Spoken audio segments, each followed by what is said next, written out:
La historia de Al Capone ha sido contada durante 75 años con el mismo final. El gobierno detuvo a Al Capone por evasión de impuestos. Los hombres que lo detuvieron eran agentes del Tesoro estadounidenses, Elliot Ness y los Intocables. Pero en realidad no sucedió así. La auténtica historia, el auténtico plan para cazar a Al Capone fue una operación secreta de la CIA. Hubo agentes secretos, instrucciones del presidente y un grupo de empresarios con identidades secretas.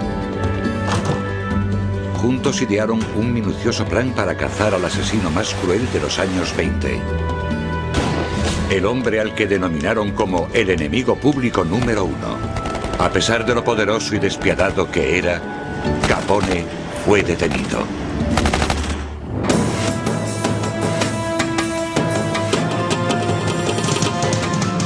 Investigando la historia. A la caza de Al Capone. En pie, por favor. La vista del juicio contra el señor Al Capone. Al Capone estaba sentado en la sala dando golpecitos en la mesa de la defensa con las yemas de los dedos. Era octubre de 1931. A sus 32 años ya era uno de los criminales más fríos y calculadores de todos los tiempos. Era responsable de 300 asesinatos y parecía estar detrás de todos los negocios ilegales de Chicago. Pero estaba en la sala por evasión de impuestos. Había costado 3 años tenerle ahí. 3 años de amenazas de muerte, trabajo secreto y planificación. Durante los últimos 70 años, los responsables de esta operación habían permanecido en el anonimato. Así era como querían que fuese. Todo empezó aquí, en Chicago, en 1924. En una ciudad que parecía dispuesta a vivir con esto, a cambio del lujo de tomar una copa. La prohibición llevaba 9 años en vigor. La prohibición federal de la venta y consumo de alcohol había dividido a amigos y conocidos, e incluso a ciudades enteras, en 2 bandos, mojado y seco. La gente que vivía en las afueras de la ciudad de Chicago eran los secos. Mientras que Chicago era una de las más mojadas de las mojadas. En la cima del imperio de venta ilegal de alcohol de Chicago estaba Al Capone. Era joven, tan solo tenía 24 años cuando empezó, pero era muy listo. Tenía una habilidad especial para los negocios ilegales. Era la personificación del crimen organizado. Antes de cumplir los 30 ya ganaba más de 25 millones de dólares, que equivaldrían a unos 75 de hoy en día. Y cuando le fallaba su sentido empresarial, tenía una manera infalible de asegurarse el éxito. Acababa con la competencia. Su banda estaba en los titulares de los periódicos continuamente. Bajo su mandato, Chicago se había convertido en una ciudad aterrorizada por la violencia de las guerras de venta ilegal de alcohol. La policía, los jueces, incluso el alcalde de la ciudad, habían sido comprados por Capone. Muy pocos crímenes eran investigados, y aquellos que lo eran muchas veces acababan sin condena. Pero un día, en 1929, Capone cometió un error.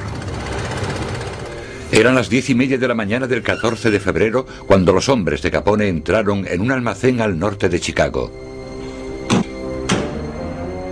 Dentro había 6 hombres de la banda de Bugs Moran y también un optometrista que solía salir con ellos. Supuestamente Moran también tenía que haber estado allí, pero llegó tarde. Habían sido engañados con una falsa llamada telefónica, prometiéndoles un camión lleno de whisky robado a bajo coste. Capone había organizado lo que pasaría después. Tal y como lo veía él, el negocio de la venta ilegal de alcohol de Chicago era suyo. Nadie se metía en medio. Mientras Capone estaba a salvo en su casa de Miami, otros llevaron a cabo su plan. Primero, 2 de sus hombres, disfrazados de policías, entraron en el almacén y pusieron contra la pared a toda la banda de Moran. Los hombres les hicieron preguntas, se quejaron un poco, pero no se resistieron. Sabían el protocolo de lo que aparentemente parecía una redada rutinaria. Una vez estaban contra la pared, llegaron otros 2 hombres de Capone.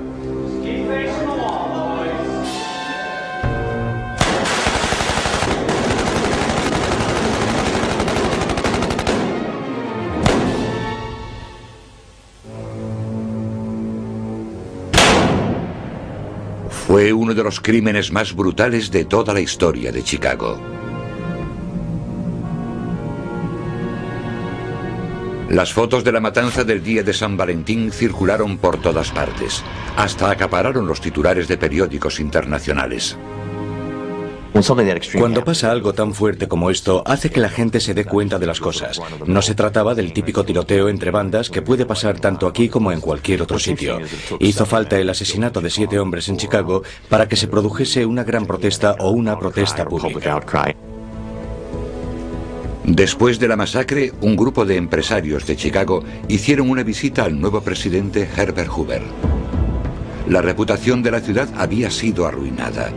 Sus empresarios estaban en peligro, estaban hartos de Al Capone. Dennis Hoffman es profesor de criminología de la Universidad de Nebraska. En su libro Al cara cortada y las cruzadas contra el crimen, descubre lo que esos empresarios de Chicago estaban dispuestos a hacer para librarse de Capone y el importante papel que jugaron en su detención, algo que la mayoría de las veces ha sido omitido. Hoy nos resulta raro pensar en agencias privadas librando una batalla contra el crimen. Pero en el Chicago de los años 20, los empresarios pensaban que si había un problema importante, no debería dejarse en manos de los políticos. Así que los propios empresarios formaban agencias privadas para solucionar estos problemas. Y de hecho, eso fue lo que pasó en el caso de Al Capone.